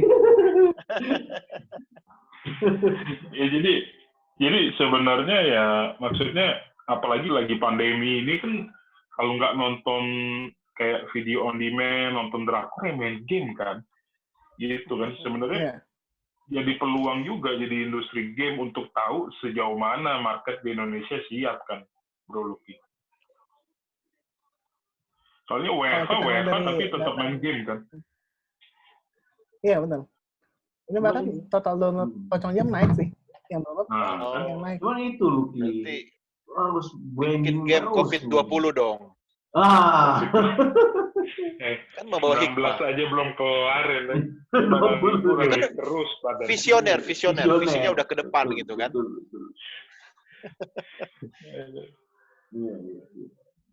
Gimana Bro Lucky? Lupa lagi ntar dia mau jawab. Kalau Doni melihat ada kegalauan di mukanya Lucky, makanya dia langsung gas. Oke, silakan dijawab pertanyaan penting. Ini lupa pertanyaannya apa? SD audience. Yang nanya aja lupa, gimana yang mau jawab? Ya udah gantian aja Bro. Strategi apa Bro Lucky? Strategi lu apa nih dalam memasarkan karya-karya lu gitu? Tadi kan oke lah lu Niji segala macam, tapi ya itu kan untuk produk yang lu barengan sama dia kan. Nah, lu kan masih banyak nih karya-karya lu sebelumnya. Apa yang lu lakukan? Sebenarnya kalau kayak karya kita yang sebelumnya emang kita udah memutuskan untuk nggak ini lagi, untuk nggak into yang lama. Karena emang kita move on ya. Mau move on ke PC. Oke. Jadi sekarang dapat tim yang lumayan bisa jadi kayak community manager yang dia masuk ke website yang game developer terus kayak bikin survei tiap minggu screenshot gamenya gitu. Jadi kayak lagi ngumpulin masa di situ sih, lagi ngumpulin community. Karena game hidup kalau ada community-nya. Berarti lu lagi lihat market mainnya apa gitu ya? Atau iya betul. Market mainnya apa? Kayak kita sekarang lagi bikin game prototype gitu. Ini bagus nggak ya di global kayak game yang baru setengah jadi, cuma gambarnya masih kotak-kotak tapi udah bisa dimainin gitu. Terus kita lempar ke community terus minta mereka feedback. Feedback lagi ya, feedback lagi, sempurnain lagi gamenya, feedback lagi, sempurnain lagi ya berarti ya. Iya. Itu lagi dilakuin sama community manager kami sih. Lu pernah kepikiran nggak, Bro? Lu pernah kepikiran nggak, Bro? Kayak misalnya film lagi happening, film lokal gitu kan, lagi happening, suruh pendekatan, mau nggak kolaborasi yuk, buat gamenya, jadi bisa nebeng tuh, gitu. Pernah kepikiran, tapi masuk ke situnya belum dapat orangnya. Atau belum masuk situ. Tapi itu ya pikirannya, karena kan ngikutin wave-nya kan. Ini kan ngikutin wave-nya nih. Gitu. Mungkin nanti Doremi the Movie mungkin mau ini. Tiap malam lahir perusahaan baru ya.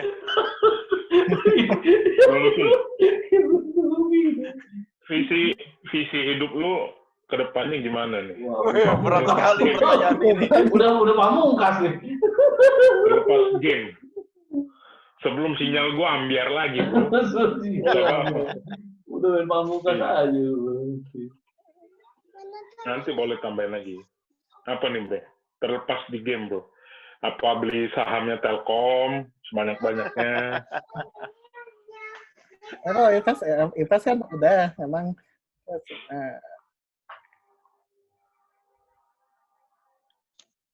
apa ini apa poinnya tadi?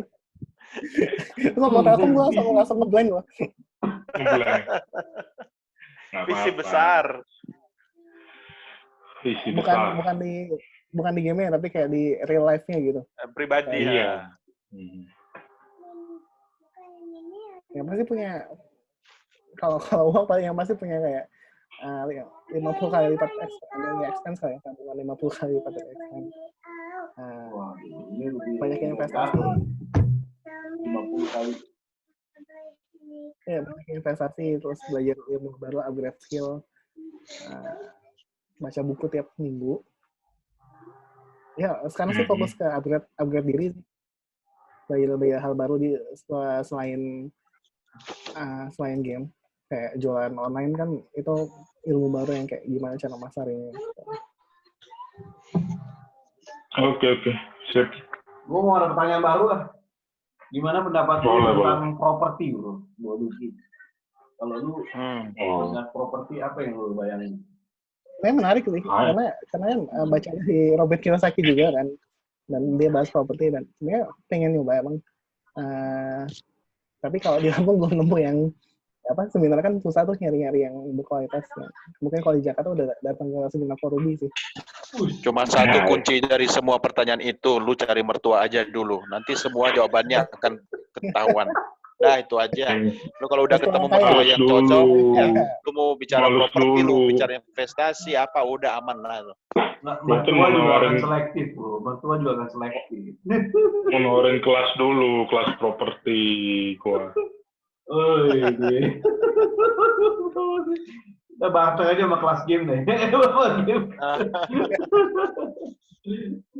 Iya, kelas game. Mungkin bisa nanti ya kita obrolin lah lebih lanjut nanti ya. Kalau Mario ngomong gitu apa ya? Dia mau ngegas tapi takut. Gue udah tahu deh. Live. No edit. Mario kalau gitu dia mau ngegas tapi dia takut. Gue makin kesini makin jaga behavior karena gue nggak mau ngulangin lagi kayak Ardi kemarin. Gue tanya baik. Bro Mario lupa menanyakan sesuatu kepada Bro Lucky. Tadi kan gue nanya dia sekolahnya apa, tapi pertanyaan dari lu itu harus lu tanya tuh. Oh, enggak. Itu betul. Thank you. Ya itu nanti aja lah. Saya sebenarnya. Kapan lagi, bro? Bro. Sebenarnya ini sebelum Doremi Show ini gue kan ikut podcastnya si Ardi tadi, ya. Tapi lu asal tahu, gue udah ngomong 45 menit nggak di-record sama dia. Cut gitu. Aduh. Dia udah closing, atau dia lupa. Oh iya belum di-record bro. Jadilah gue ngomong 45 menit lagi. Habis suara gue. Dikerjain gue bro. Itu dibuatin gamenya lucu kali ya. Gamenya lupa record gitu. Oke bro Lucky, thank you banget nih share-nya karena nggak banyak sih yang share dari industri game. Gue juga nyari narasumber juga pengennya ambil sisi yang gua, Ruby sama Bro Doni juga bisa belajar hal yang baru kan. Thank you atas insight-nya. Iya. Gua belajar banyak hal baru malam ini. Iya. Thank you. Sukses terus Bro Lucky ya. Thank you. Kita tunggu karya-karya berikutnya. Keep in touch. Gua udah follow tadi internal itunya tuh yang online shop lu tuh.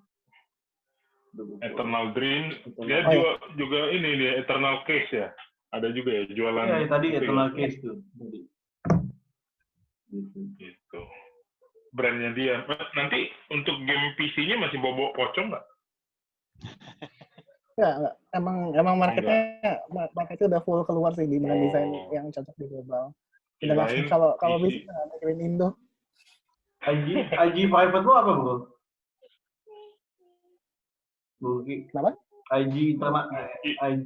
IG personal lu apa? Apa nih, Instagram atau? Iya, Instagram. @lucky_holmes. @lucky_holmes.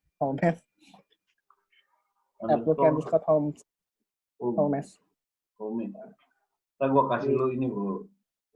Mini ebook. Mini. Kalau sudah ngasih mini ebook, jangan lupa mini bapaknya juga dong. Lucky_Holmes. Holmes. Apa lagi, Bro? Holmes. Oke. Ya, karena demen banget sama Sherlock Holmes sih. Iya. Iya. Gue udah kayak Moriarty kan, gue. Iya. Kayak Moriarty. Kita tinggal cari Moriarty Sudibyo. Ya, karena ini sebenarnya game developer nih bisa dikategorikan juga kayak seniman ya berarti ya. Betul, seniman. Iya dong. Kan industri kreatif. Juga. Iya. Benar Iya, kreatif. seniman. Dan hari ini kan kita kehilangan seniman kan, Bro. Mas Didi Kempot, ya Pak Didi Kempot. Itu gue baru tahu, Bro. Lagunya ada 800. Nah, itu orang berkarya terus tuh, Bro. Gue liatin profil itunya, dia orang berkarya terus. Sampai ini nemu titik ininya gitu, titik boomingnya gitu. Itu orang 2019 viral lagi, nah itu. Maksudnya, mungkin seniman, dia idealisnya kayak lu ini, Bro Lucky. Produksi, sampai 800 game mungkin. Mesti 800 game, Bro. Terus COVID. Beda, kalau lagu sama ini beda, Bro. Ini butuh duit. Beda ya. Bikin game itu butuh duit, aja 20 juta. Lu kalau lagu mungkin ya Emang nggak bisa di copy paste gitu? Gamenya di copy paste, ditacap sana sini dikit, ganti nama gitu. Kalau kita ngikutin China, di pasar China tuh sekarang bikinnya kayak gitu. Dari dulu sih sebenarnya kayak. China bikinnya gitu ya, Bro. Kayak game yang udah ada, ya udah tinggal diganti dikit aja gambar atau apanya gitu, terus bisa diganti tema aja ya. Ya, tinggal di tema aja udah bisa gitu. Kayak misalnya loncat-loncat. Ya pocong diganti kuntilanak atau apa gitu. Di Tuh, China gitu. Public ada makanya ganti Pak Mario loncat-loncat juga laku. Mario jauh nih. Profio sekarang going public 1 billion valuation, gila. Iya, padahal Angry Bird, Bro. Iya, itu dia. Angry Bird is about simple. Gue lihat sih masyarakat pengennya yang simple-simple aja, Bro. Ya, tapi sebenarnya pocong itu simple juga sih. Itu juga sudah mau bangkrut ya. Itu gara-gara burungnya marah melulu sih ya. Iya, Kamu bikin Happy Bird dong. Tapi dulu babinya ngeselin soalnya. Itu booming banget, Bro. Sampai production kayak apa? Film kan ada juga. Merchandise-nya ada, filmnya ada. Iya. Kayak apa? Souvenir. Mainan juga ada. Iya, mainan souvenir. Bajakannya banyak banget tuh. Ya ini nih ya benar-benar tantangan sih. Gimana bisa diterima di market lah ya. Iya, sama sebenarnya ya nggak balik lagi sama bantuan industri Indonesia sendiri sih. Baik yang pemerintahnya atau apanya. Itu kita butuh banget support di situ juga sebenarnya. Karena yang paling simpel aja kayak dev kita aja kan nggak boleh masuk tuh yang platform untuk Nintendo atau yang kita mau bikin game ke PS5 itu ke Indonesia aja nggak bisa masuk dan itu mempersulit developer gitu. Iya sih. Malah game luar yang ada in-app purchase-nya kayak beli diamond, beli skin itu duitnya kan lari keluar kan sebenarnya kan. Iya. Iya. Nggak dipajakin juga. Nggak tahu udah dipajakin belum? Setauku belum ya. Itu nilainya luar biasa. Makanya kayak orang tua tuh mesti hati-hati tuh. Kayak Mobile Legends dia beli skin nilainya berapa juta. Atau tagihan kartu kreditnya akhir bulan. Udah ada di Iya, udah ada di berita-berita itu banyak. Di berita satu kayaknya juga udah pernah ya. Nanti kita tanya Pak Doni. Iya, atau udah pernah kejadian Bro Doni? Anaknya beli item berbayar. Oh iya, gitu. tahu-tahu di tagihan ini saya, Telkomsel saya, udah bayar ini, bayar itu gitu. Ada aja tuh. Iya, konek ini gampang sih sekarang. Lah dia kan tinggal oke, next gitu kan. Dia lihat game apa, dia nggak ngerti gitu. Kita yang tanggung jawab. Bukan kita, Bapak. Bapak. Iya, iya gue yang bayar. Pak Doni. Itulah jasanya game developer ya, Bro Lucky. Iya. Gue jadi sadar ini gara-gara Bro Lucky ternyata semua ini sumber masalah. Jangan, bukan dia. Itu bagian Bukan dia. Bukan dia. Ya nggak apa-apa lah. Berbagi kebahagiaan lah ya. Kalau anak happy, berarti game developer juga happy. Ya, kalau papinya happy, pasti maminya yang merengut. Karena kan yang bayar papi, tapi yang pegang duit mami. Dan di industri sekarang pun kalau dibilang copy paste kan kayak Final Fantasy aja dia remake lagi kan sama dia kan. Betul. Kualitasnya dibagusin, jalan ceritanya dibagusin gitu kan. Iya. Sebenarnya untuk game tuh, untuk original tuh udah susah sih kayaknya. Pasti ngambil dari yang udah ada terus kayak di modifikasi lebih bagus lagi. Iya. Ada penjambret, ada cowboy, gitu-gitu aja kan. Diubah-ubah aja konsep. Oke, thank you Bro Lucky. Oke, thank you. Yap. Thank you, Bro Lucky. Sofian. Sukses terus. Thank you, Bro Sofian. Nanti kita undang ya Bro Sofian. Hari Kamis ini bisa Bro Sofian. Langsung tembak. Bisa Bro Sofian. Nanti aku undang ya ke Doremi Show. Ya, nanya-nanya kayak gini aja. Asal ada yang kena, ya kita lanjutin gitu aja. Yang penting siap dibully aja, bully digital. Yang bully dapat poin. Iya, setiap dibully dapat poin. Bisa ditukarkan nanti. Iya. Jangan lupa. Jangan lupa download gamenya Bro Lucky, support game lokal. Saya sudah download, Pak. Saya udah main game nih. Terima kasih Koru. Iya, udah Mantap. Pocong jam, pocong run, pocong climb, pocong... Ininya bagus tuh, kayak unicorn ya. Logonya Iya. ya. Kayak logo unicorn ya, weh. Cuma nggak ada tanduk ya. Itu baru rebranding tuh tahun lalu kalau nggak salah. Iya, tahun lalu. Gue liat sih, itunya logonya sih keren, bro. Bagus tuh. Keren dong. Game lokal bro itu. Itu jadi pikiran tuh. Game muda keren punya properti gitu kan. Wow, Target market tambahin aja 81 depannya juta juga. milenial. Muda keren main game. Karena jadi profesi sendiri kan. Iya. Gamer lu ya, profesi sendiri bro. Lu tanya Kimi Heme nggak mau dia lepas dari game. Kimi Heme. Pak Mario tuh MVP, ada Kimi Heme. Udah datang lo ke finansialku lo, hebat lo Kimi Heme. Iya, pocong jam ntar yang mainin dia ntar. Sebenarnya sempat untuk collab sama Kimi.